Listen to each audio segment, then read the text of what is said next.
Thank you guys for tuning in to another special edition of Day 2 of NFL Free Agency Frenzy with Malik Wright, presented by First Star Logistics. I'm your host, Malik Wright.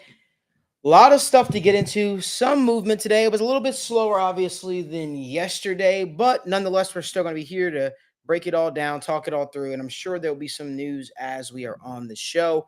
With that being said, make sure you guys do us a favor, give this video a like, subscribe to the YouTube channel, and turn on post notifications so you guys don't miss when we go live or when we decide to upload content from either our in-home studio or the First Star Logistics studio.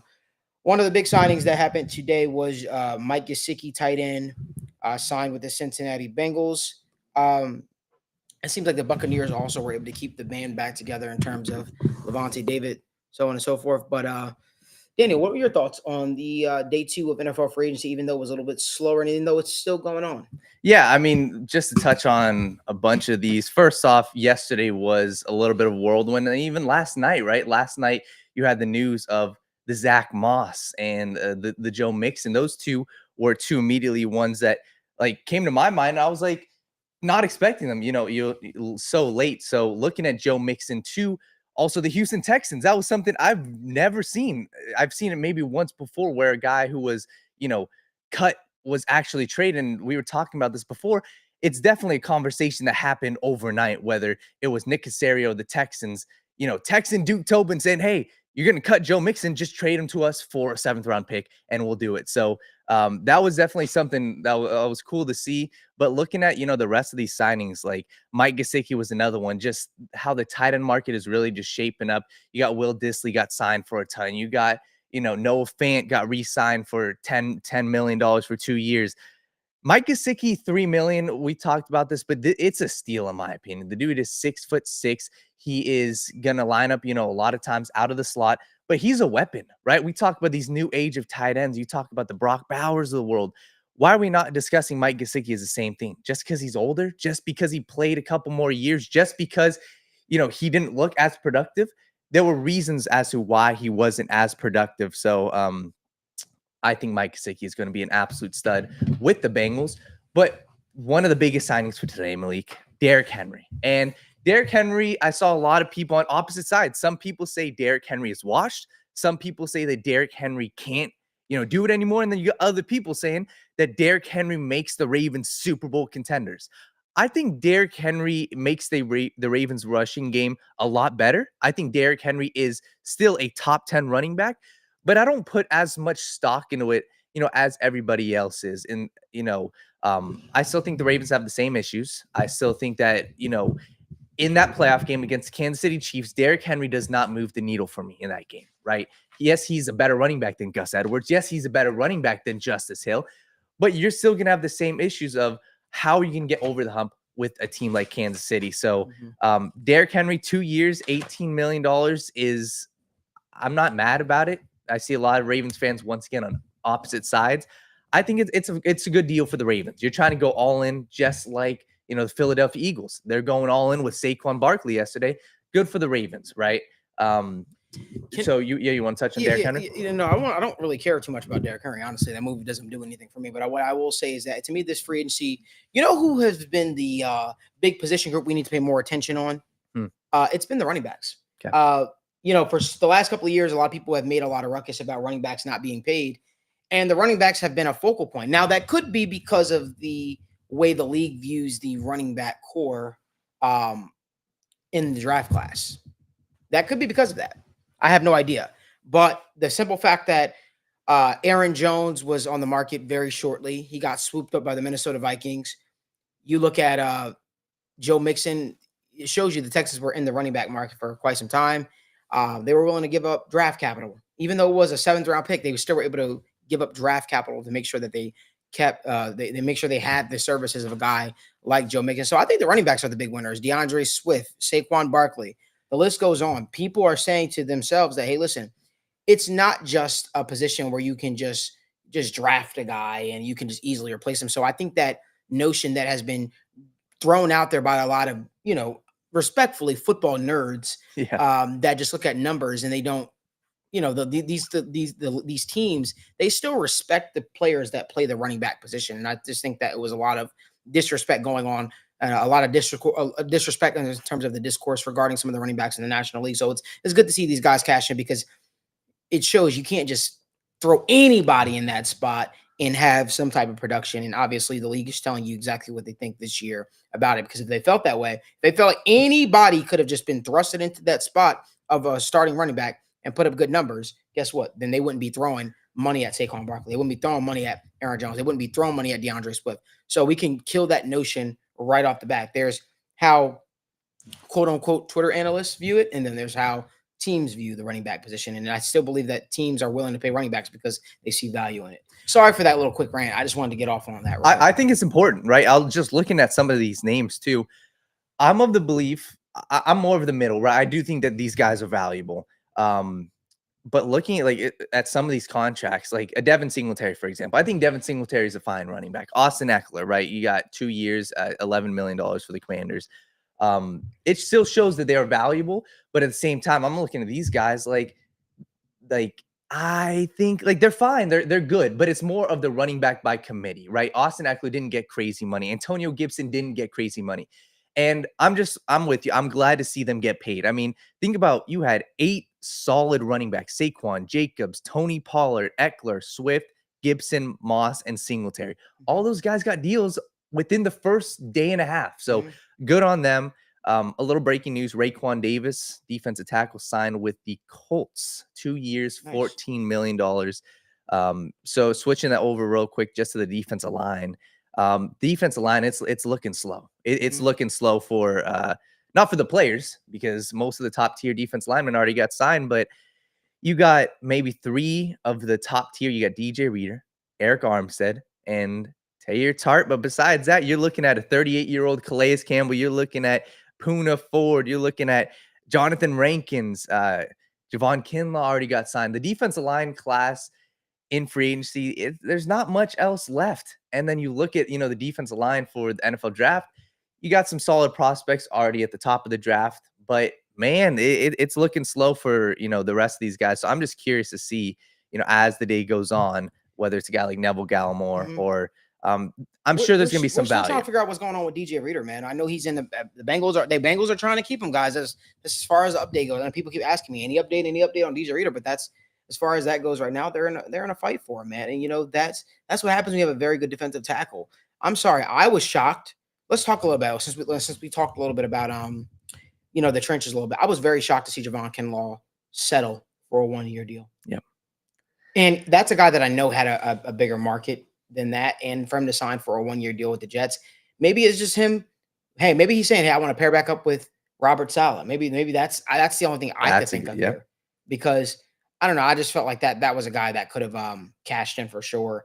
And I was really hoping to see him probably cash in. Even I was hoping to see if Cincinnati would be on him, to be honest with you. He says, what other teams are in the conversation for DJ Reader? Brian, as far as I know, the Lions and the Titans are the teams. There are other teams, but in terms of teams that you're interested in, those are the teams that I've heard. So yeah, defensive line, just once again, I'm with you. I think that's a great point. Javon Kinlaw, when you look at what is he going for? Because these other guys, like you just got Raekwon Davis. Javon Kinlaw is better than Raekwon Davis. Javon Kinlaw put on better tape last year. He was in the Super Bowl. He played in the Super Bowl, put on better tape, and he didn't even get a full deal. So if we were to make a guess, he probably did bad on himself with Robert Saleh and that defensive line. Yeah.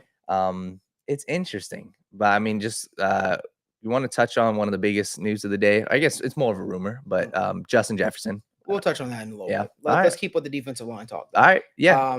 Who I was actually shocked to that signed for? I know they represent themselves. I believe Michael Onwenu signing with the Patriots. Re-signing with the Patriots. I would say for only 3 years, $57 million. I think that was a situation, and maybe with the I feel like the fans were a little bit more high on him than maybe everybody else, because he is much more of a guy where you don't know where you slot him in at, right? He's an undersized tackle, and then he's a guy that, he shakes out better as a guard, if you ask me. And a lot of people are clamoring for him, but you got to wonder, where did other teams see Michael Onwenu? Did they see him as a guard? Did they see him as a tackle? And did that play into his decision to re-up with the Patriots? Yeah, I mean, he still made a decent amount. But I think just the way this offensive line free agency is shaping up, it's weird, right? It's not like last year Mike McGlinchey was gone and he signed, and a lot of those offense tackles last year signed quickly.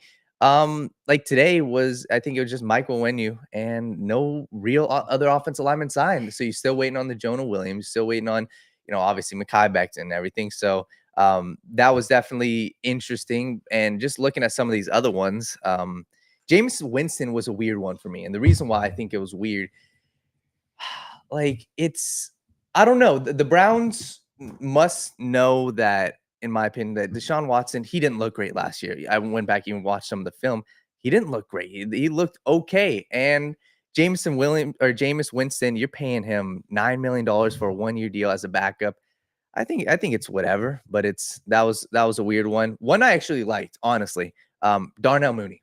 And I'm gonna be honest, some people, 3 years, $39 million. Some people could call that an overpay. It might be an overpay for his production, but you just look at, how the entire Bears situation is shaping up, right? Luke Gesicki, for all the crap that, people want to, give him, as bad as a coordinator he may seem, there's a reason he got a job as soon as he was off the market with the Raiders. You look at Darnell Mooney, there's a reason why he's getting signed, right? And I think it's just an outcome of what the situation was really like in Chicago. It was a mess last year. It was the mess the past 2 years. So Darnell Mooney going up, being the Lightning to the Drake London's Thunder. You got Kyle Pitts as the tight end. You got Bijan Robinson. You got Tyler Algier. I like what the Falcons are doing. I think the Falcons offense is going to be extremely high powered. I trust new head coach Raheem Morris. I trust their new offense coordinator, Zach Robinson. So just looking at the Atlanta Falcons offensive side of things, I absolutely I like what they're doing, and they're in the right to definitely go out and get some more wide receiver talent. So you're not forced to take a wide receiver in the draft. We got Zach W said, any Mekhi Becton action. I mean, I don't think not as far as I know right now. There's not a lot of shaking out with Jonah Williams or Mekhi Becton.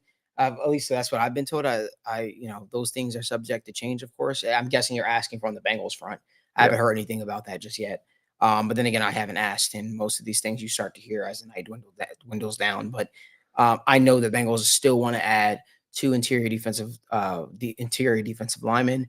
They added their tight end, which I'm very happy about. And I would still expect a tackle to be added as well, because that's sort of where I was told where the focal point was at. You look at the rest of the interior defensive linemen, man, it's slim pickings now, man. And it's like, I know I was told that they're not looking to splurge big, and if they were to splurge, it would be on a guy like DJ Reader. But how could you see a guy like Eric Armstead sitting there and not pull the trigger?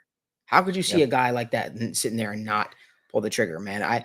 Even Tyler Tart is cool. Sheldon Rankins, I don't know how they view Sheldon Rankins, because he's a guy that has been able to be added to your team for the last couple of years. But it could be a Mike Gesicki thing, right?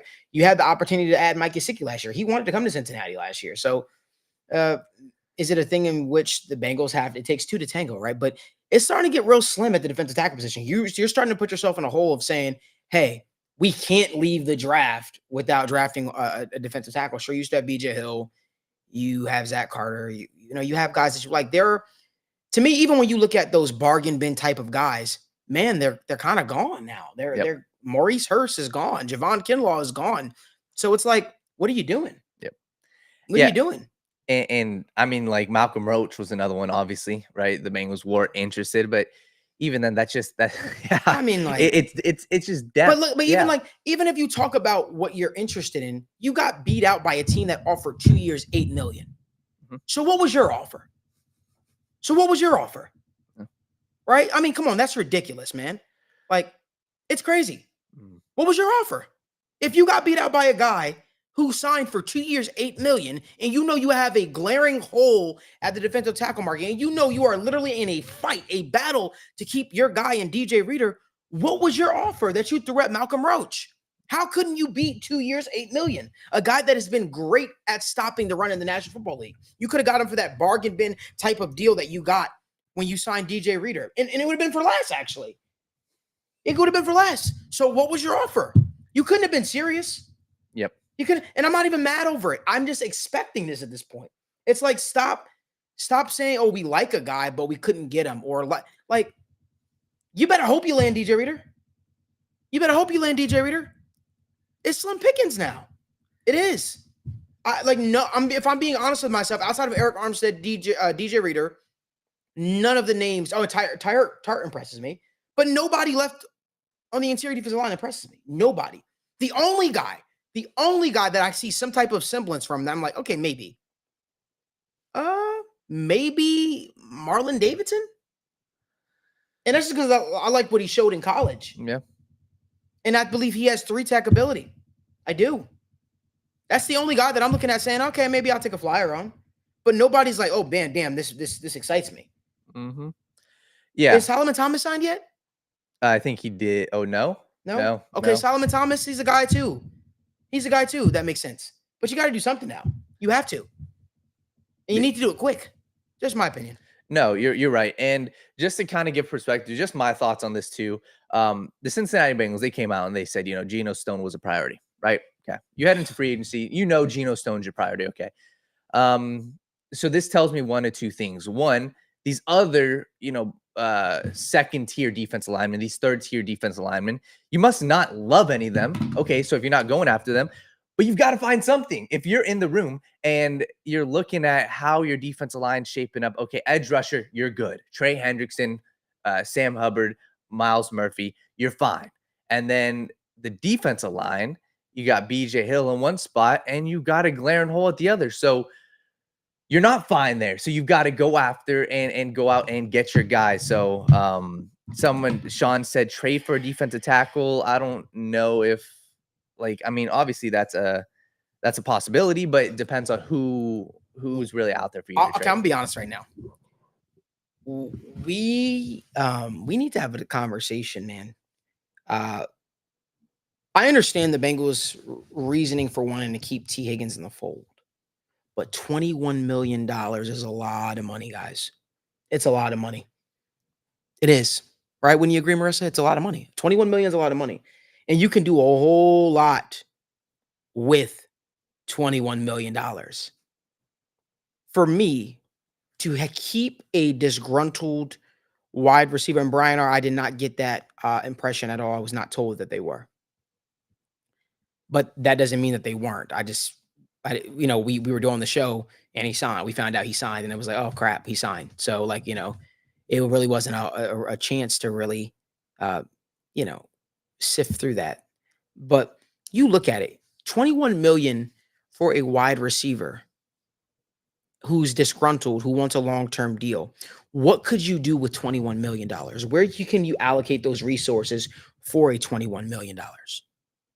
I don't know. For me, this is a conversation that you gotta have. This is the part where when we talked on State of the Jungle, and I said the Bengals are entering that phase in which roster construction is so important. How you construct your roster is so important. This is where you have to pick correctly how you're going to allocate those funds. And I get fan favorites. To me, it's the Bengals are operating like a modern franchise now. They're moving off of players. They're not sitting on contracts because of how they were structured. You have to have a serious conversation with yourself. If we're not going to extend T Higgins, okay, what are we doing here? What are we doing here? Mm-hmm. And this is the conversation that I think you need to have. I think this is the conversation you need to have. $21 million is a lot of money. Daniel, what are your thoughts? Yeah, we talked about this, and this was obviously different when you look at what happened with the Joe Mixon situation. Obviously, they did right by him, right? You do right by him by trading him and not just completely re-signing him. But $21 million, you know what you can do with $21 million? I don't think they've even spent $21 million so far, right? Mm-hmm. You look at, you got Drew Sample, you got Geno Stone, you got Mike Gesicki, all those guys probably count to maybe $10 million. You can add so much talent to your team with $21 million with what they're paying T Higgins. So it's a conversation you have to have, right? Because David Mogetta, we obviously know he's very difficult guy to deal with. And his tweet said it last night, right? And he ain't budging. So you got to look at this. Mike Brown, Duke Tobin, if they're not going to budge, obviously you want to try to do right by your players. But if you're in the mode to make your team the best possible team possible, you got to at least look, because you imagine what you could do with $21 million in cap and a early second round pick. And that's how you make your team better, right? If T Higgins is going to head into this year on the franchise tag, disgruntled without a long-term deal, you have to at least listen to these offers. And we discussed this before. You just look at these other teams, the Panthers willing to throw money around, the Titans throwing money around, the Atlanta Falcons throwing money to Darnell and Mooney. You got teams out here willing to throw money around. There's going to be one of the 31 teams, other teams besides the Bengals, that would be interested and at least make an offer for T Higgins.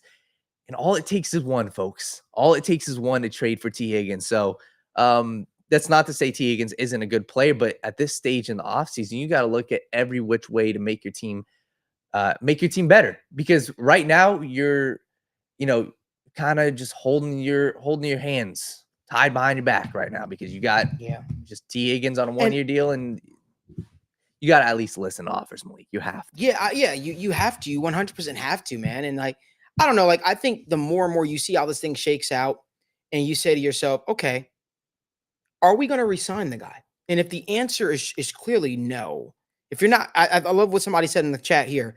You either re-sign him or you trade him. There's really no half step in here. There's no, hey, I'm in or I'm halfway in. There's either you're giving him the extension that he wants, or you're trading him for draft capital, I believe, at this point.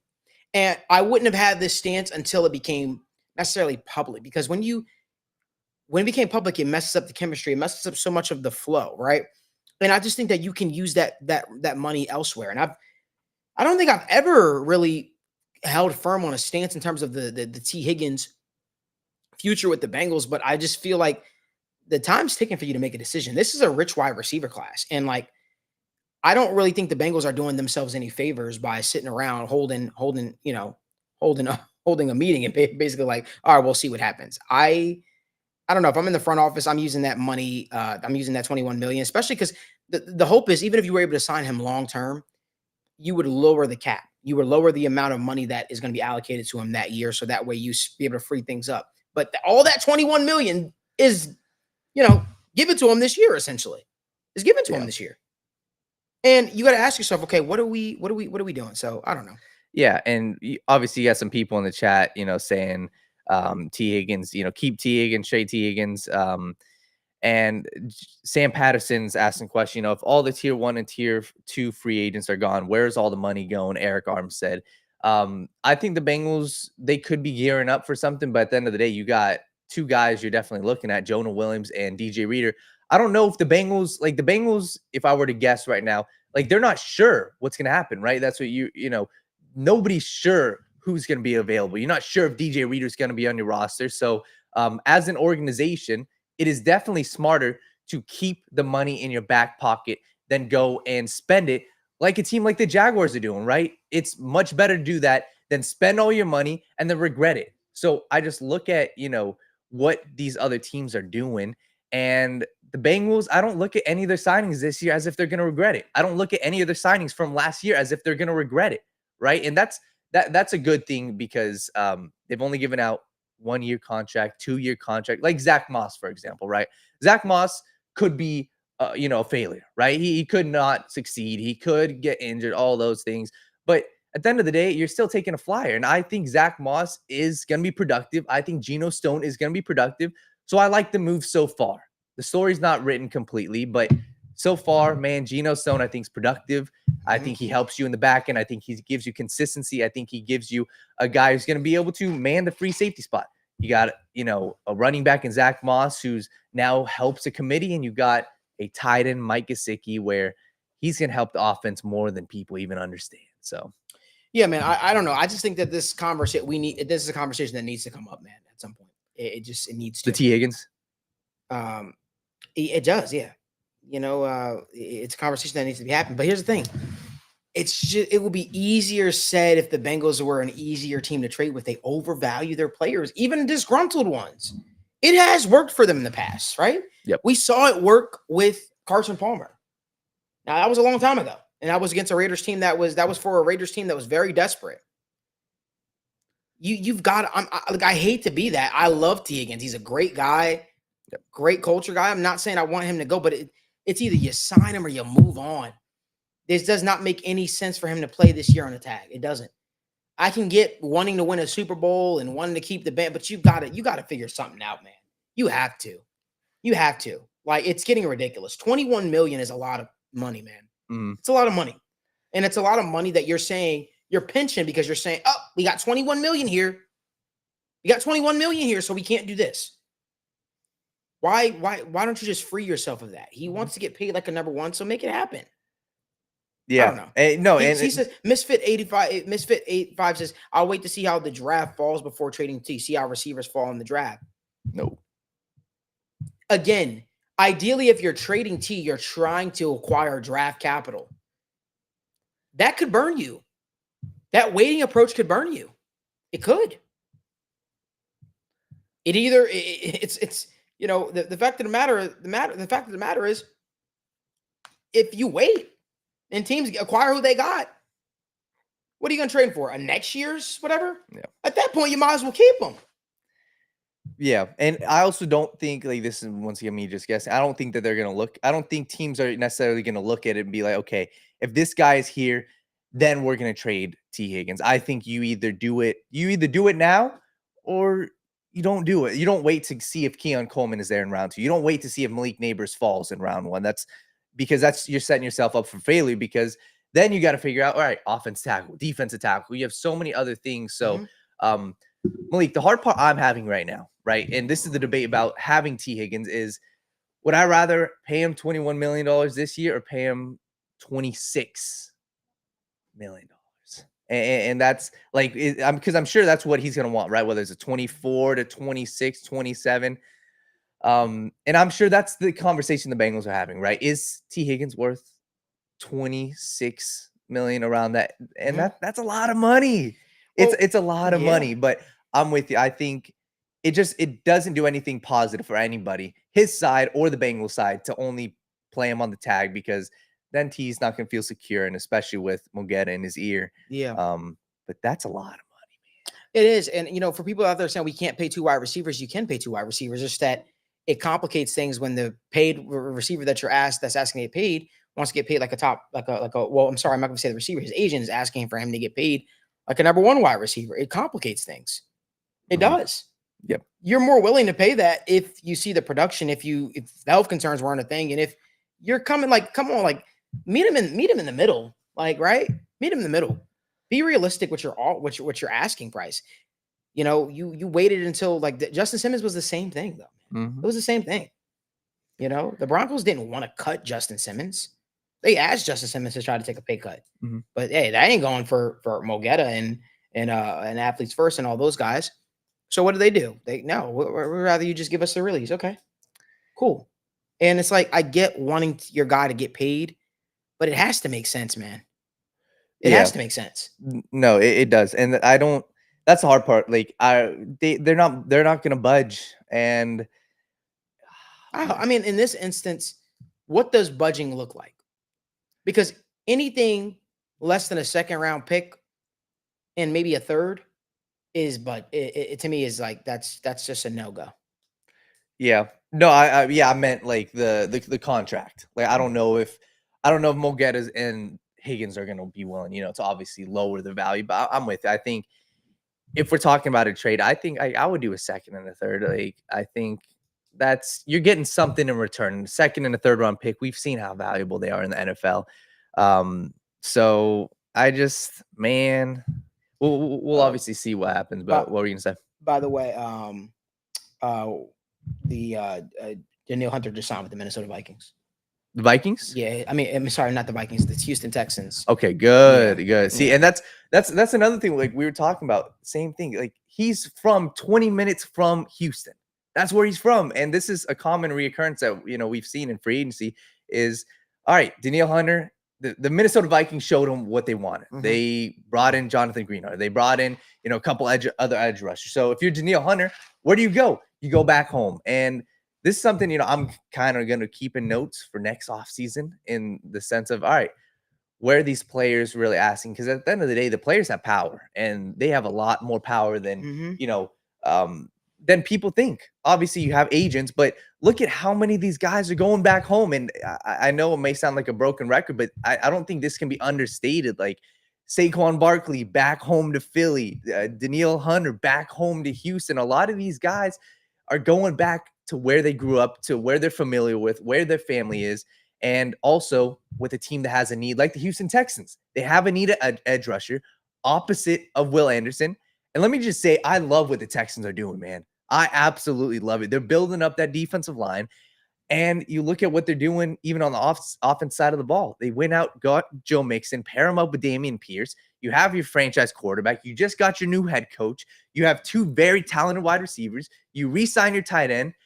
The Texans are going to be a problem, man. And I'm a fan of them. I think that they're very good, especially with the way they're conducting their business right now too. They're not going out and overpaying for a Derrick Henry. They're not going out and overpaying for a Christian Wilkins like many people said that they should. So the Houston Texans, man, I think that they're one of my biggest winners of free agency so far. So I'm very curious to see the numbers that they got for Danielle Hunter, but I'm definitely I like it. So yeah, I mean, like, listen, I think players going home has always been a sort of a thing.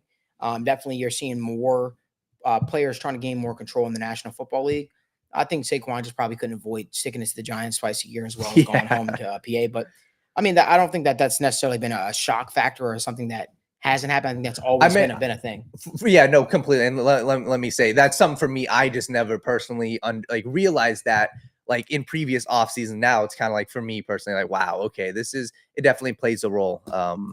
But yeah, 2 years, 49 million. Apparently. Yeah, I mean, good for Danielle Hunter, man. Danielle Hunter has been one of my favorite pass rushers in the league. Obviously, he dealt with some injuries, some down years, but Texans are building a powerhouse, man, without even getting to the intricacies of all the stuff. And we ain't even hit the draft yet. Like, this is a team, man, you got to watch out for, man. They got their quarterback.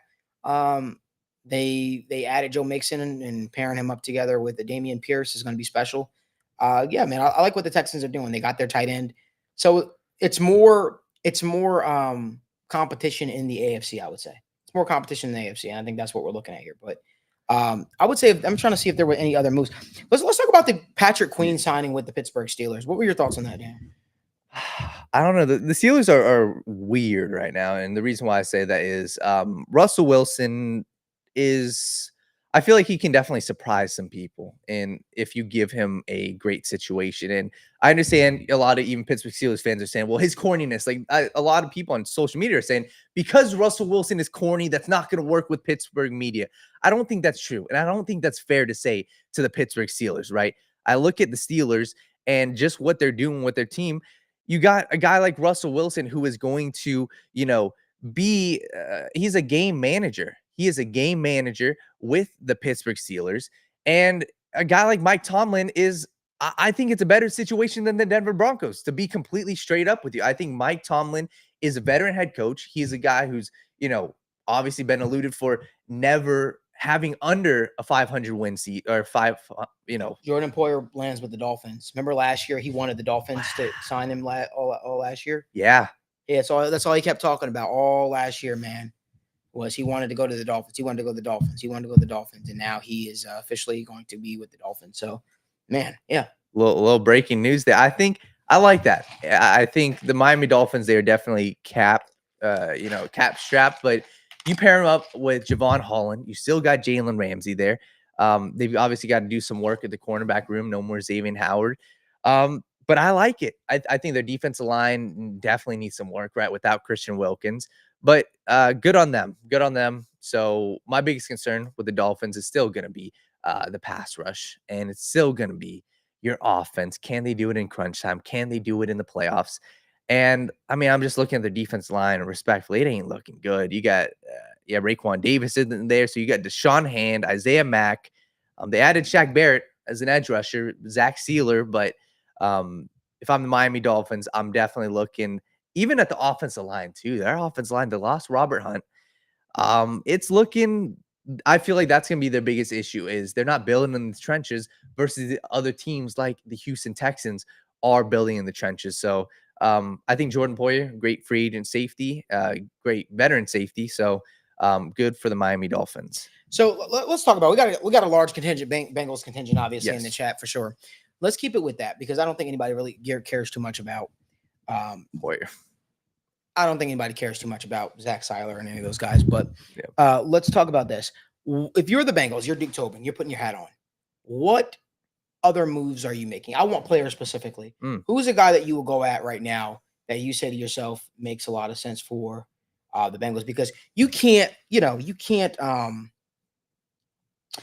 go in and think that, okay, this is just we're happy with what we've done so far. You look around the landscape of the AFC, a lot of these teams are getting better.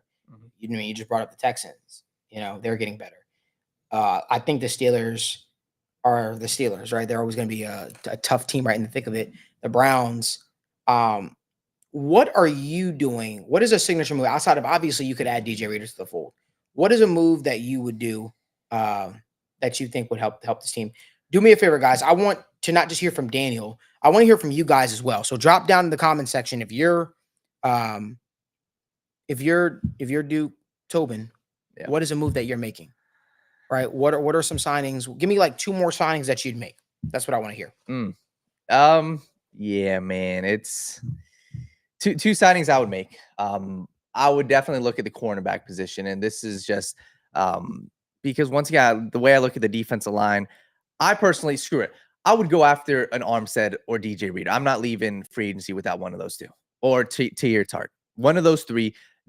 I'm putting all my priority into those 3, and the reason why is interior defense line is everything. And I'm not heading into the draft without one of those guys. Respectfully, I'm not heading into the draft with my starting defensive lineman being a BJ Hill and someone at the bottom end of the barrel, like a Sheldon Rankins. That's like, I'm not heading into defensive lineman with that, or into the draft with that. So give me an Eric Armstead, give me a DJ Reader, give me a Poyer Tart. And looking at these other defensive lines, there's not many that really need an interior defensive lineman. There's not many big time players. You got a couple. We talked about the Lions. We talked about the Titans.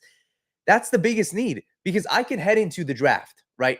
I can head into the draft with a DJ Reader and with a backup, offensive tackle and say, hey, let me go draft my franchise tackle.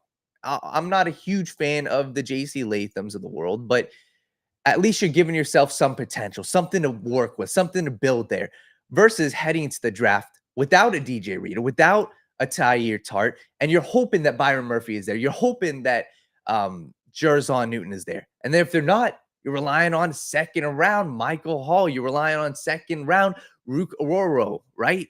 So number one move, I'm getting one of the top 3 interior defensive linemen. There's a reason why the Bengals must be saving their cap, right? And I'd be saving it for the interior defensive line.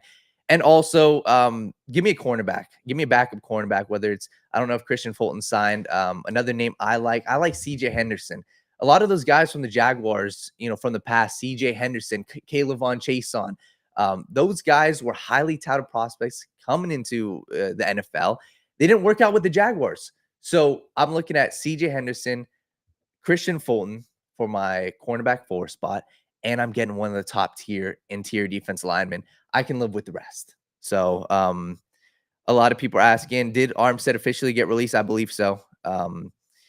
People are asking Trent Brown. Trent Brown wouldn't be a bad signing, and you can head into the draft with a Trent Brown. You can head into the draft with a Mekhi Becton because there are at least 6 to 7 offensive tackles that are first-round talents. And if you're the Cincinnati Bengals, you got to be looking at one of those, and hopefully you can turn one of them into a franchise tackle if you don't re-sign Jonah Williams. So, Malik, what's your thoughts on what I said about the top 3 interior defense linemen, and I gave CJ Henderson and Christian Fulton? I understand where you're going from in terms of adding a corner, but and I want you to touch on this a little bit more. Yeah. I don't know what you plan to do at right tackle then, because you brought up drafting one of the defensive tackles. Then, so where do you plan to address the right tackle spot? Yeah. So how it's shaping out. Okay. Yeah. I think that, the offensive tackle position, I'm drafting one. I'm drafting one. And this is just how it's shaping up. This isn't, me personally, in a perfect world, I'd love to have a Jerzon Newton. I'd love to have a Byron Murphy. But at the end of the day, you got to go where there is the most talent. And the most talent is going to be at the offensive tackle position. I'd rather pay DJ Reader $15 million than I'd rather pay Jonah Williams. Just because DJ Reader, to me, one, I know they're both going to be consistent, but I know the other guy's replacement is probably going to be available versus a defensive lineman we don't know. So if I'm looking at the Bengals, like I said, I'm getting one of the interior defense linemen. Give me an Armstead, give me a Tart, give me a DJ Reader, because in the lead up to the draft, we got about a month. I'm confident in the way my team is looking. Maybe I don't have a star right tackle. Maybe I have a Trent Brown. Maybe I have a Mekhi Becton. But I look at the rest of the line. The rest of the line is fine, right? You got Orlando Brown. You got a great center. I'm fine with it. And I'm looking at it like there is no doubt in my mind that an offensive tackle will be there at number 18. You're going to have one of them, right? You got J.C. Latham, Joe Alt, Amarius Mims, Tylese Fuaga, Olu Fashanu. So many of these offensive tackles, I find it very difficult to believe that in 19 picks, all 7 of those guys are going to be gone. And that's just how I think. That's why I think is the fix to the right tackle spot right now is you're looking to draft one for the future. And because frankly, Jonah Williams, would I rather have DJ Reader or Jonah Williams? Would I rather have Eric Armstead or Jonah Williams? I'm taking Eric Armstead or DJ Reader in a heartbeat because I think they're going to make less than Jonah Williams will. I mean, you bring up a fair point. I know there's a lot of clamor for the Bengals to address the cornerback spot as well, but I do think that you got to give these guys a chance to grow. You got to give Cam Taylor-Britt a chance to grow. You got to give DJ Turner, who was a rookie, a chance to grow. Nobody comes out looking like Deion, Sanders right away. And I just think that, adding a guy like Christian Fulton would be good, right? But I feel like these are moves that you can make in tier 3, the third wave of free agency. That's, the second wave of free agency. It's not even officially free agency hasn't even opened up yet. It's just been tampering period. And I don't know, those guys to me just don't move the needle, or they don't seem like they're, I don't know.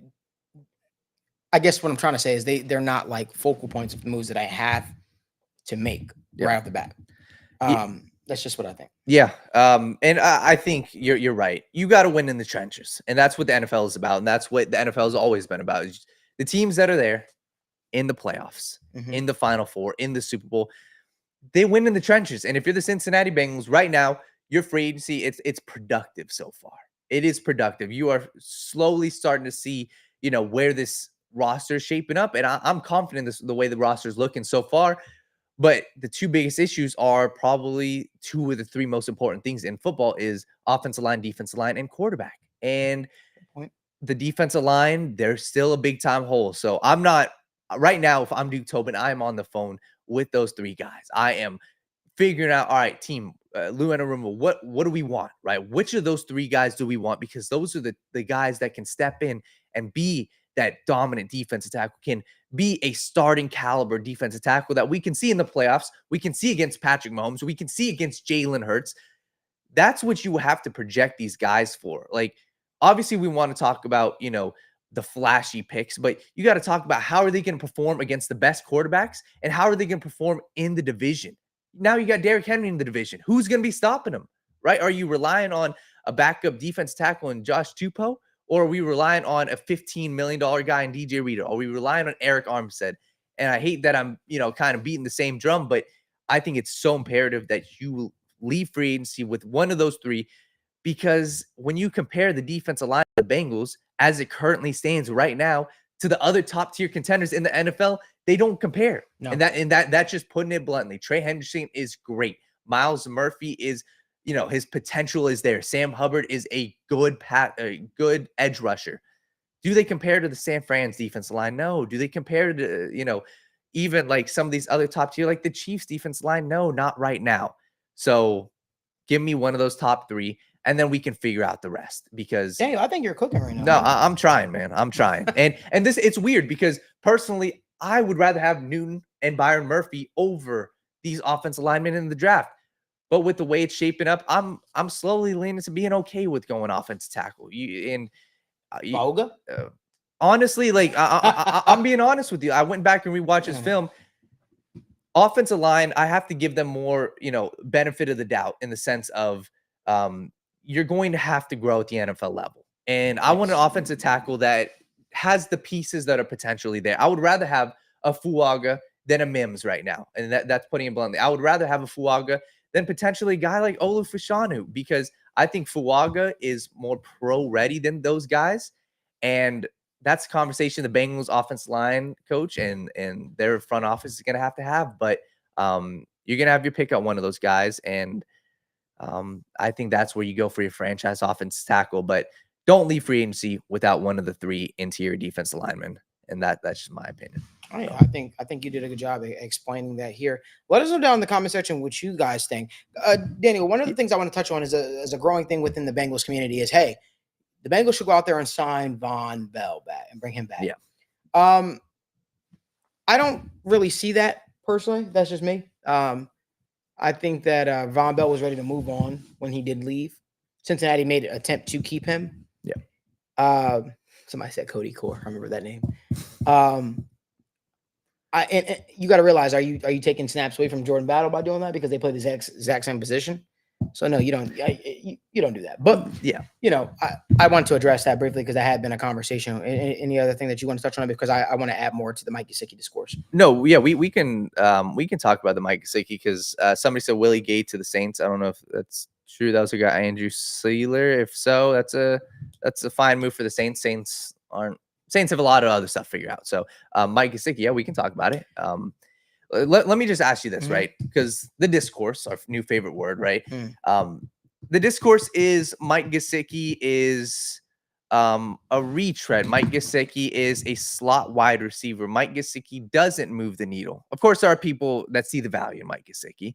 But let me ask you this, right? Mike Gesicki, where do you see the value? Do you see him as more valuable than just a stopgap tight end, as more than just a 1 year, $3 million guy? Do you see him as more than that? I can break him down first if you want me to. Yeah, you can break him down. Yeah. So Mike Gesicki, personally, what I see a 6'6" slot wide receiver. I see a weapon, and people want to talk about the Brock Bowers being a weapon, right? Okay, maybe you don't need a traditional tight end. We're not in the day of the traditional NFL offenses. Okay, if we're gonna go by that standard, let's talk about Mike Gesicki, 6'6" slot wide receiver. Let's talk about a guy who can line at the inline tight end. Let's not act like he can't. He did it 15% of the time last year. And the reason why he didn't do it more was because the Patriots had other tight ends that they trusted more to do that. The Cincinnati Bengals, you can have a Drew Sample and a Mike Gesicki in a 12, personnel formation with 2 tight ends and 1 running back. I'm okay with that. Mike Gesicki is an absolute weapon. If you have him one-on-one with a tight end, that is a mismatch. And when we talk about being a problem to guard, Bill Belichick, widely regarded as one, the greatest head coach of all time. When he brought in Mike Gesicki, he said that dude is a problem. He is the new age of the NFL. This is a quote from Bill Belichick. He said he's a matchup problem because when you're game planning, you don't know what to expect. You don't know what to expect. Okay, whether it's like a guy like George Kittle, you're going to get an inline tight end. You know what he brings to the table. Mike Gesicki can line up wide. He can line up in the slot. He is a weapon for the Bengals offense. And the more and more I start to understand, even NFL football, all it takes is drawing up one play for a special talent like Mike Gesicki to change the course of an NFL game. And that's what you got with Mike Gesicki. I still think, Drew Sample is a fine tight end. I think Drew Sample is very important to re-sign. But Mike Gesicki, I truly believe, this may sound crazy, I truly believe he can be a game changer for the Cincinnati Bengals. I think by the end of the season, we will be talking about him having many game-changing plays, being one of the, not the volume receivers, but in the big-time moments, breaking a play open, having a big-time play. I think Mike Gesicki will be one of the Bengals' best free agent signings of the past 3 to 5 years, personally. Yes. I've been high on Mike Gesicki for quite some time because of his receiving threat and because of how he was mismanaged in Miami. I remember when Ryan Tannehill was his quarterback and just seeing the 700-yard seasons he put up. And Ryan Tannehill is Ryan Tannehill, but at least they gave him the ball. At least he gave him opportunities. And I think Bengals fans are going to fall in love with Mike Gesicki fast. I think you're going to see a lot of Gesicki jerseys inside of Paycor Stadium. I think Mike Gesicki is the best tight end bet Joe Burrow has had. This is not a Hayden Hurst type of move. This is not a CJ Uzomah type deal. This is a guy that I truly has let's just talk about his catch radius. This is absolutely insane. I can't wait to do a video breakdown on him because we were literally hyping this guy up, and that's pretty much what I'm going to probably spend my night doing is a video breakdown on him. But we're hyping this guy up, man, because of how special we believe he can truly be. So yeah, man, I'm over the moon. I think it makes a lot of sense, man. And for all those wondering, okay, who's going to replace Tyler Boyd? Well, Tyler Boyd is, he was a guy that was a traditional wide receiver, and I still expect Charlie Jones, Yoshi Voss to get time there, but I really do expect Charlie Jones to really step into that slot receiver role. But Mike Gesicki, imagine him in the red zone. One of the Bengals' biggest issues, man, was, being able to punch the ball in. Sometimes they just the offense sometimes went flat inside the red zone. And I think that now that you have a guy like Mike Gesicki there who you can just throw up fade balls to, that's what having a truly game-changing tight end can do. And I think I don't know if you guys have seen a lot of Miami Dolphins games. I don't know if you guys watched a lot of Penn State games, but Mike Gesicki is truly a game changer, man. And this is a guy that's going to make defenses really have to work, It's going to have to make defenses really, really have to work and figure them out. But I think he's going to make all the world of difference for Jamar Chase. I would say T Higgins, but, that situation is what it is. So. And if I put on the cap, let's say we're Duketober right now. Well, so I want to answer one question. Iron Man XRP. It does make sense to do a 1-year deal. You got to realize in Mike Gesicki's situation, he's been mismanaged so many times. He was mismanaged his last year in Miami. He was mismanaged with the Patriots, promised things, and barely utilized. I get you have Hunter Henry there, but he signed there with the thought process that he'd be more of a focal point in the offense. Games where he just didn't play. But every single time they went to him, he made a big, spectacular catch for them. He showed up. So signing a 1-year deal, hoping to cash in, because and cash it could be whatever, right? But just you want to make sure the fit makes sense first for you. Hayden Hurst took a 1-year deal in Cincinnati. He loved it in Cincinnati, wanted to stay in Cincinnati. Cincinnati didn't want that. But I'm telling you, signing a 1-year deal made all the sense in the world for a guy like Mike Gesicki to prove what he can do, reestablish his value. And I'm sure if it works in Cincinnati, he'd want to stay in Cincinnati. He said, Iron Man said, I know who he is. I like to see us have him for at least 2 years. I agree with you, man. And I think there are a lot of Bengals fans that don't know who he is, but they're going to find out shortly. They're going to find out why picking up a Mike Gesicki was so huge and so important. It's weird. Like, he's fast, man. And you what are you going to do? You're going to put a cornerback on him? You put a safety on him? Put a linebacker on him? Mike Gesicki can do a lot of the things T Higgins can do. Yeah. I don't know if that's a hot take. But Mike Gesicki is one of the rare tight end receivers you can throw to the outside. I mean, literally throw to the outside and have him run a go route. And you could throw it up to him. I've seen him do it. And I've seen him have success. That dude has made some very spectacular catches. He's not the type of tight end that catches with his body. He's the type of tight end that catches with his hands. Yeah. So I'm really excited about it, man. Yeah, and just one last thing. We're obviously going to break it down, and you guys make sure you guys, subscribe to the channel. We appreciate you guys watching. My biggest takeaway from last year, they didn't, you can look at the stats, but they just didn't have him run deep. Mm-mm. They didn't. They trusted Hunter Henry. But that's also not their offense, though, right? It's not at all. That's not the page. That's why when he signed there, it was so weird to me, because the Patriots offense is not going to give you deep shots. Yep. Yeah, he was used as a slot receiver, yes, but if we look at it just like that, then we could say, oh, he was definitely running all the routes. Trust me, no, he wasn't. Even go look at his highlights. Most of them, 5-yard curl, 5-yard in, drag route, right at the line of scrimmage. They weren't utilizing him like the Cincinnati Bengals can utilize him. I can promise you, the Bengals had Drew Sample running seam routes, right? The Bengals had Drew Sample, Tanner Hudson running seam routes. Look at what they drew up for Irv Smith in the red zone, right? The tight end out, I believe it was against Buffalo, right? Tight end out, caught that touchdown pass. If that's Mike Gesicki, you can do that every single week. So I just, once again, man, I'm hyped up about this. And there's been far too many times where, players broken out. We haven't, or I haven't, stood on it. I'm going to stand on this. I truly think Mike Gesicki is going to be one of the best signings the Bengals have had in the past 5 years. And yes, I'm just excited for it. Yes. So that guy is an absolute dog. And we often wonder, right? We all have those guys where we're like, okay, who how would a guy like Tyler Eifert in his prime, right, if you want to call it that, but let's just say in his good years, how would he have looked with Joe Burrow? This is the closest thing we'll get to it. This is what I think. This is the closest thing we'll get to it, man. I just think that now, let's play devil's advocate. Let's say the T Higgins thing works out. What do you do if you have an offense out there? Because the cool thing is you can line Mike Gesicki up as a wide receiver, right? You can keep him on the field.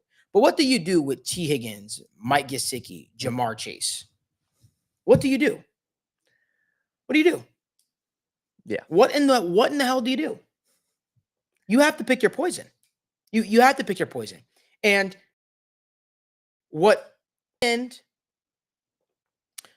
tight end like Mike Gesicki does for this offense, man, he's able to find holes in the seam. He's able to make life, because everybody's still going to be focused on Jamar Chase. Everybody's still going to be focused on T Higgins if he's here. But what that dude, man, it's a big target. It's a big target. Third down conversions go up. Crucial catches go up. Red zone goes up. So, yeah, I'm excited for this, man. I'm excited for this. I've maintained this. I said, wanted Cincinnati to get him last year. Didn't get him. Let him go to New England. Right? Wanted Noah Fant this year. Didn't happen. But I always said, if we didn't get Noah Fant, Mike Gesicki is the next guy that makes a lot of sense. And guys, I'm raving about him because of how good he is. Yes. That's why I'm raving about him. You even go watch what he did with the Patriots in limited reps this year. With bad quarterback play this year. Yeah, he's a difference maker. Just my thoughts. No, yeah, and I just want to add on to that, and like looking at, if I'm Duke Tobin right now and going at it, like, let's say T Higgins is on the franchise tag. All right, so be it, right? He's playing for us this year. The Cincinnati Bengals, you've got to be confident in the way everything's shaping up. The two biggest holes, like I said, if you can fill the defensive line tackle spot and you can fill that right tackle spot on offense, you're sitting pretty, because I'm looking, the landscape of my offense is, first off, we're not even talking about the quarterback that Joe Burrow is, respectfully, right? I've seen Joe Burrow, and you've seen it too. We've all seen Joe Burrow have success with Trenton Irwin, with backup wide receivers. Joe Burrow is that caliber of quarterback that he can do it. He is the caliber of quarterback like a Tom Brady, like a Patrick Mahomes, that can do that. And so you don't need superstar. Of course, it helps to have Jamar Chase. It helps to have T Higgins. But if we're talking about what you need, I truly believe Joe Burrow can win a Super Bowl with Jamar Chase and wide receivers that aren't getting paid $20-something million. I think Joe Burrow is that good of a quarterback. So when you compile a quarterback like Joe Burrow with hopefully an improved run game with Chase Brown and Zach Moss, hopefully a running back in the draft, who you'll have your pick at. You compile that with your pick of the pick of the litter. You'll have your pick of the litter. And I'm not even concerned about that. You've got an extra third round pick. You'll have third, fourth, fifth round. You'll have a guy there that you can slide into and can have great reps. And I truly believe can be a future top 20 running back at the NFL level. It depends on how you scout. But there are running backs out there like Benson, like Isaac Guerrero. Then you look at your wide receiver position. Charlie Jones still has time to come on. Andre Yoshiva still has time to come on. Now you compile that with an absolute weapon in Mike Gesicki. The offense is looking great. It really is. So go figure out your right tackle spot. Go figure out your interior defense line spot. And I think you're looking pretty, because at the same time, you got continuity on the coaching staff. Your head coach is the same. Your defensive coordinator is the same. Obviously, offense coordinator is different, but he's in-house. You got continuity in the front office. You got continuity from your quarterback. Trust me, guys. We've seen the story play out time and time again. When a quarterback gets injured the following year, we've seen it many times. Aaron Rodgers, it happened with him with the Packers. We've seen Jimmy Garoppolo in the 49ers. They went to the Super Bowl the year after he got injured. So I'm excited. excited. I'm okay with the Bengals pass happy offense now. Yes. I am. I'm okay with it, because you obviously still want to get the running game going, but now the additions that you've added to the team, even like a Zach Moss, Chase Brown, they have receiving upside, right? So they can offer more, and Joe Mixon can offer it too, but he's much more of the bruiser type of back, right? But now when you look at it, there's going to be answers. There are going to be answers that need to be had, right? About a guy like Gesicki. When you have a guy like Gesicki out there, he just opens up and makes life easier for everybody. I see people asking questions about Dalton Risner. So Dalton Risner is a guy the Bengals really, really like, that the Broncos, jumped essentially in the draft to get. I don't know what the interest level is now. I don't know where he would pan out. I know that he does have right tackle experience when he played that at was he at Kansas State? Is that where was he? Where did he go to school at? Dalton Risner. Dalton Risner. So he's definitely a guy that they like. You don't know. I mean, I was surprised that Kansas State, right? Yep. I was surprised to see that he sat on free agency as long as he did. But yeah, if you're asking, does he make sense for the Bengals? I think he makes sense for the Bengals. I think he makes sense with the Bengals. It's all about, again, same thing I said about Michael Onwenu. Where do they see him? Do they see him as a right tackle, or do they see him as a guard? All right. I've always liked Dalton Risner. I've always thought Dalton Risner had upside on the offensive line. And I always wished he was here. Yeah. So. No, and I think when you even look at it, I also think this draft, you got a lot of good interior offensive linemen in the draft. And that's where truly, okay, we talk about free agency is about filling needs. The draft, you still got to hit on your draft picks. Yeah. That's where great teams are made great. So the Cincinnati Bengals, I definitely applaud them for what they're doing right now, right? Mike Gesicki, great. Geno Stone, we touched on it. I think that really helps out your safety room. I don't have any concerns about the safety room right now in the sense of, all right, you got a young guy in battle. I believe in his potential. You still got Dax Hill potentially to move him around. I believe in Geno Stone to be consistent. Okay, now it's about building the draft. You've got to hit on some of these picks, man. You've got to. And I'm not just talking about round 1 and round 2. The great teams hit on a round 4 pick. If you can give me a starter on day 3, you've won. And you look at the Ravens, they've done it time after time. And that's why, they continuously pump out great talent. So if I'm the Bengals, you're sitting pretty. How many NFL teams can look at their offense and can look at their defense and say, hey, we have 2 true holes on our roster? Not many. And most of those, they can probably say that, but then they look at their quarterback and it's a guy like a Derek Carr. It's a guy like a Tua, to where you don't know if they're superstars. You don't know if they can do it. So if you're the Cincinnati Bengals, I saw their Super Bowl odds, Malik. They're like ranked 8th out of the entire NFL in Super Bowl odds. I think the way it's shaping up, man, I don't know. I'm say it. Yeah, say it. They're the favorites in my eyes, in the sense of, obviously you got the Chiefs still there and they deserve it, right? Back-to-back winners. But the way the Cincinnati Bengals roster is shaping up, you still have holes. Your pass rush is still not elite. But the rest of it, remember, every team that's won a Super Bowl isn't perfect. The roster is not perfect. The Chiefs roster was not perfect. The Tampa Bay Buccaneers roster was not perfect when they won. But it was damn good. And the Cincinnati Bengals roster, shout out to Duke Tobin. So far, it's not over yet. You got to get. No, you still got some holes. I ain't saying shout out. You need to figure out the defensive tackle spot. If you can, yeah. But so far, what they've done besides the defensive tackle spot, I'm impressed. So if they can get one of those top 3, I'll be happy. If you guys could do us a huge favor, give this video a like and subscribe to the YouTube channel if you haven't done so already. Remember, this is 5 days of free agency. We have about 400 people on the chat right now. We only got 63 likes. So if you guys could do me a huge favor, pretty please, with sugar and spices on top. Just I've never done before. I just made that up. Give this video a like and subscribe to the YouTube channel. We have nonstop content coming at you guys. You guys know we were live earlier this morning talking about the signing, and that's what we will do because we are based in Cincinnati. So we do discuss all the Bengals news, but we also discuss free agency frenzy and crazy stuff. You know what's crazy, Daniel, to me? Today was kind of quiet on the front of rumors and speculations and things that I was hearing. Obviously, Justin Fields, the Bears have to do something with him. I think it's the worst kept secret in the world is that they're going to draft Caleb Williams. But what's next for him, right? And that's a situation that I'm eager to see how it shakes out. To me, I think it's wild that the Vikings chose Sam Darnell basically over potentially trading for that guy. Just my thoughts. I think that there's more, as I say, more on the plate with him. Daniel Panetti says, pretty please, Malik. Wow. Stupid. Man, he's funny. Man, I get trolled all the time, guys. Somebody said, what's the % chance we get to see you come live again tonight? Yeah, there's a chance. There's definitely a chance that we go live again here tonight. The NFL free agency wins are still a churning.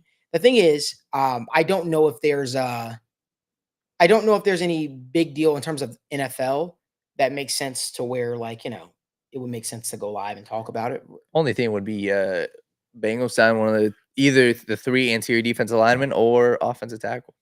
Let me ask you, I saw somebody in the comment section say earlier they're not paying $15 million to DJ Reader. So DJ is kicking 30 in the ass, right?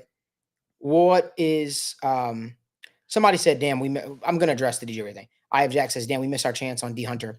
I don't think you missed your chance. I think the thing is because the Bengals aren't going to look to add any edges because it's an oversaturated room. It's they have so many guys playing the edge spot versus Sam Hubbard, Miles Murphy, Cam Sample, Joseph Asai, Trey Hendrickson. And they're still very, very high on Joseph Asai. So it muddies the waters a little bit if you add another defensive end because somebody has to be the oddball out. So that's just my thoughts on that. But Malik, I'm not paying $24 million for Danielle Hunter.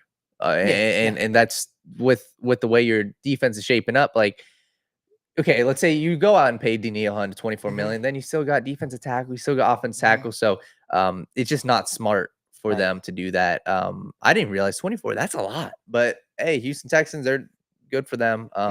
Prove a year deal, but I'm good. $24 million for him, no thanks. For sure, man. So yeah, I forgot what I was saying. DJ Reader.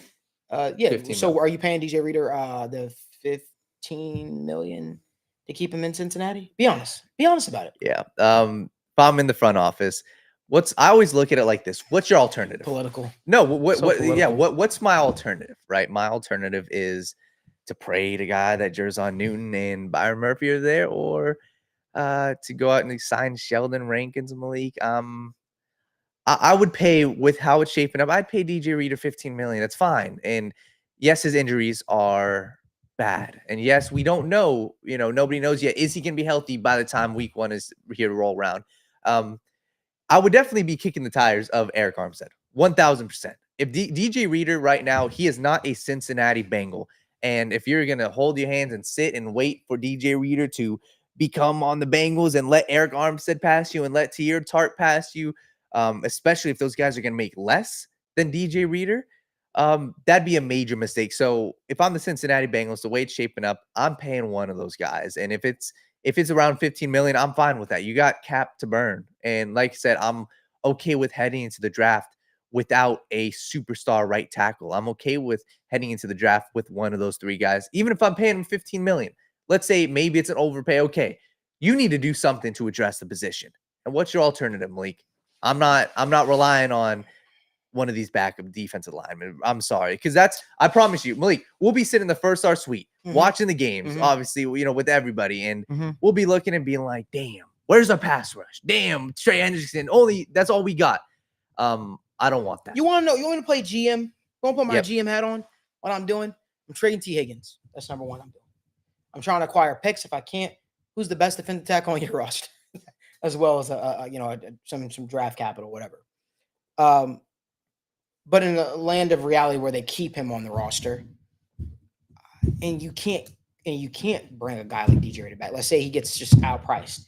You bring in a guy like Tart. You have to go after a guy like Eric Armstead because he's produced every year he's been in the National Football League. He's been ultimately consistent. But I'm 100% leaving the draft for one of those guys. Because guess what? Hear me out.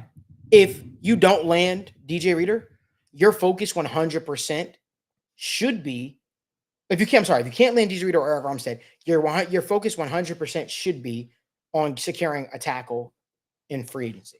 Yep. You do not want to go into the draft with questions at right tackle. That doesn't prelude you from drafting a guy still, but you don't want to say we need to draft the guy because we don't have anybody at the spot. Yep. My focus immediately switches to right tackle. And I think this is where I want the conversation to go now, Daniel. Yeah. At what point do we have the Jonah Williams conversation? At what point do we have the Jonah Williams conversation? At what point you could throw out Trent Brown? You can throw that out there. You could throw out Trent Brown. You can throw out who else is out there? Mekhi Becton. Every guy comes with questions. Yep. Trent Brown comes with weight concerns and motivation. Jonah Williams comes with, is he good? Is he consistently good? And the third one, Mekhi Becton, comes with injuries. I think Mekhi Becton, to me, is the path you should go. That's just my opinion. I understand he struggled a lot last year, but I think blocking for Zach Wilson will make you look a lot worse than what you are. Mhm. I think that it's not that I think Jonah's terrible. I'm not of the camp believing Jonah's bad. I just think that guys sort of run their course here in Cincinnati. Yep. I think guys run their course in Cincinnati and in other places too. Sometimes guys just need fresh starts. And I think that's where I'm at with Jonah. I think Jonah would do well with a fresh start. But dealing in the land of reality instead of the land of make-believe, you could say Tyron Smith. I see people saying that in the comment section. I appreciate that name. But injuries have come up with him. And then you're going to ask a lifer at left tackle to play right tackle. Not unless you say, hey, we're going to pick up Tyron Smith, right? We're going to pick up Tyron Smith, but Tyron Smith, do us a favor. You're going to be left tackle, and then we're going to say the guy that we promised and we said, hey, we're going to make you a left tackle because your lifelong dream to continue your father's legacy was to play left tackle. We're going to move you over to right tackle. We're going to do exactly what every other team you've been on has tried to do for you. So does that guy then request a trade? Is that guy unhappy and that guy disgruntled? So for me, it doesn't make a lot of sense. Tyron Smith doesn't make a lot of sense. And somebody said, ew. That's like that little meme going on right now. Somebody said nasty work. I hear you guys, man. That's where we're at with the tackle spot, though, right? You got to do something there. Yeah. Is the team trusting a rookie tackle to come in and be the starter to block for number 9? They might. They might, for sure. But without competition, without realistic competition. All right? I mean, I'm just be honest. Because there's a humbling aspect to a free agency. There's, hey, Jonah thought, I'm going to hit the open market. And everybody said, Jonah is what? Jonah is going to cash in. Well, that didn't happen. At least as of right now, it hasn't. People thought, oh, he's going to be falling, like people are going to be falling over to get him because he's going to be the best tackle on the board. That hasn't happened. So at what point does he revisit, hey, Cincinnati, maybe that deal the interest you had in me isn't as bad as I may have thought it was. Yeah. And listen, this is what I think this is a good conversation because I don't see a lot of people talking about Jonah Williams back on the Bengals. So let me say this. I think it wouldn't be a bad move. I don't. Because, I'm glad you don't think it would be. No, I don't because I don't think Jonah Williams is a terrible. No, I don't think he's a terrible lineman. He would be fine. My only concern with signing a Jonah Williams is where does that put you with a defensive tackle spot? And Chauncey Gardner-Johnson is signing back with the Eagles, by the way. He was, oh, wow. So he was with Lions last year and then back with the Eagles this year. Wow. New defense coordinator, I believe, right? Or no? Same defense coordinator, but for the Eagles, new defense coordinator. So, all right. They got Vic Fangio. Yeah.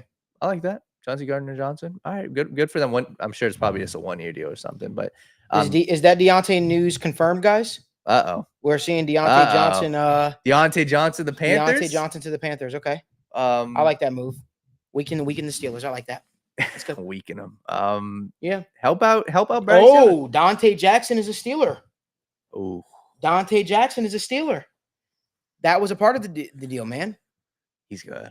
Yeah. He's good. You know how I felt about him. He's good. He's fast. Wow. Yeah. Good for them. Good for the Steelers. I like that. I like that for the Steelers. Dave Canales must see some with Deontay Johnson that he likes. He's good. He is, and I think given Bryce Young, because that was, we obviously talked with them at the combine. That was the one thing that he said is, hey, you've got to build around Bryce Young's strengths. And he, gave out this whole elaborate plan of, for a young quarterback, you need to present them with the plan of how I'm going to make you better. And I'm sure this is part of his plan, building that offensive line, building weapons like a Deontay Johnson, and hopefully it works out for you. So I like Dante Jackson. I think that's a good move for both sides. Y'all got any more of them player swaps in your Carolina? Yeah. Give me one of them. Give me one of Derrick Brown. What? Derrick Brown. Imagine Derrick Brown on the Bengals. Man, let's not. I don't want to do that. Yeah, no. Man, I'm telling you. I'm sure. I think he just signed last year or something. Or I don't care.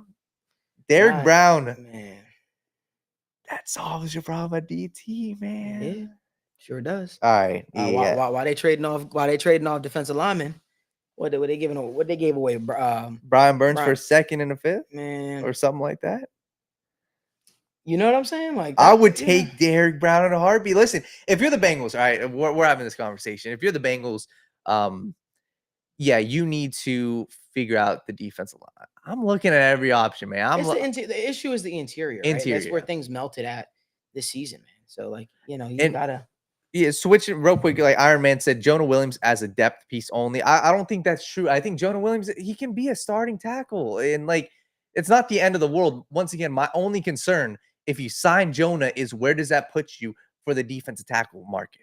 I don't think it's realistic to say that you can sign both Jonah and DJ Reader and have enough cap to save. If you can, that's good. But I think that's my only pause and hold back with Jonah Williams. I'm not concerned about him as a player. I think he would be fine.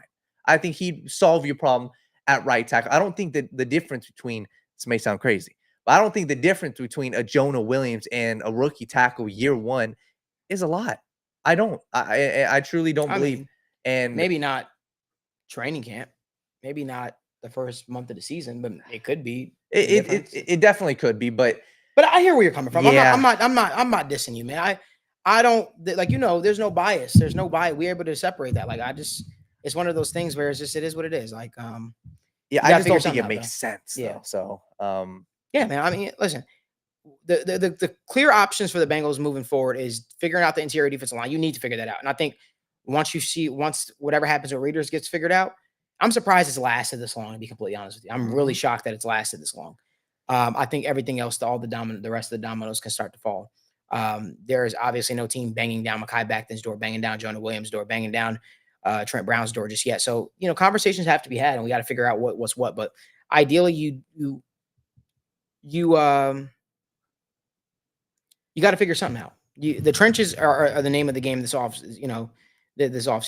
Ive Jack says, guys, every year we say Jonah is the one. Shaking my head, got to learn, take the trash out, not pile on the roster. I don't think it's trash. I think that's a little crazy, but I don't think anybody's saying he's the one. But I think there's a little bit of misconception with thinking that all across the league, everybody has, superstar starters on the offensive line, and everything just fixed. Like, everybody has an issue somewhere on their offensive line. That's unfortunate. I guess people are looking at Cordell Volson, who just completed his second year, and they say Cordell Volson's a big issue as well as Jonah Williams, and you can't have both of them. I guess I don't know. I'm not people, but I think Cordell Volson has shown flashes. I think he gets an opportunity to prove himself again this year. We just got to see. We got to see how this whole thing shakes out. What are your final thoughts, Dan, before we head out of here? Yeah, final thoughts. Man, I'm in a good spot. I'm happy. And the reason why I'm happy, obviously not satisfied. Let me start by saying that. But we entered free agency with a lot of questions, right? The Dax Hill question. We kind of have, the safety position kind of, we see where the Bengals want to go with that, right? Questions at tight end. Got yourself a weapon. I think that's the one. That's the flashy pick, but I think that makes a whole lot of sense for this offense. And that makes me leave free agency with no real concerns about the weapons, right? I don't have concerns about the running back room. Zach Moss, I'm confident in him. Chase Brown, I'm still confident that they'll go out and draft the running back in round 3, round 4, round 5. And now we just got to see defensive tackle or offensive tackle. What you got? I got a question for you. Oh, let me hear. Because I'd be remiss if we hopped out of here today and I didn't bring it up. All right. You trading for Justin Jefferson? Yeah, we didn't even talk about that. No, we didn't. You trading for Justin Jefferson? Oh, man. Tell the people what you told me in the house. All right. We'll have this discussion, right? We had this discussion. Once again, if you're in a front office, you have to have every discussion. I'm a firm believer that you have to see, what's on the table for you. Looking at T Higgins right now, you don't have a contract in place for him for a long time. I would trade T Higgins and a 3rd round pick or a 2nd round pick for Justin Jefferson. And I know that you're spending an extra $10 million on a Justin Jefferson contract. I understand that. But hell, if you're even thinking about paying T Higgins, if you're paying T Higgins $21 million right now, what's adding Justin Jefferson respectfully? And it sounds like fantasy land. And once again, we obviously are talking about fantasy land, but trust me, guys, if they're going to entertain a T Higgins trade, Malik, I think they got to entertain something with Justin Jefferson, because the fact of the matter is Justin Jefferson is not secure in Minnesota, or I wouldn't be with Sam Darnold as my quarterback. I wouldn't be with what the Minnesota Vikings are putting forth. I wouldn't be happy. And if I'm Justin Jefferson, if I want out, I want to go play for a contender. I want to play with someone, with a team that would appreciate me. And you already got the link with Joe Burrow and Jamar Chase. So the fact of the matter is the Bengals should be the prime spot for Justin Jefferson. That's the one that makes the most sense, just with the ties that he has to Jamar Chase and for with Joe Burrow. So Malik, it sounds like fantasy land. I understand that, but if you're telling me you're already in the market to trade T Higgins, you trade him T and a third or a second round pick for Justin Jefferson, I'm having that conversation. I'm sorry. Man, y'all funny. I'll leave it at that. Appreciate you guys tuning in to another free agency frenzy show presented by First Star Logistics. We'll be back here live tomorrow, 6 p.m. same time, discussing all the rumors, breakdowns, and also a reminder, we might be live tonight. Who knows? We'll be covering free agency 24/7, getting no sleep. And yes, somebody said in the comment section, Malik, you look like you've gotten to sleep. Yes, I have gotten sleep. I have gotten sleep. Not enough, but I've gotten sleep. I do feel refreshed. Appreciate you guys for tuning in. Give this video a like, subscribe to the channel while you are here. We appreciate you. But until next time,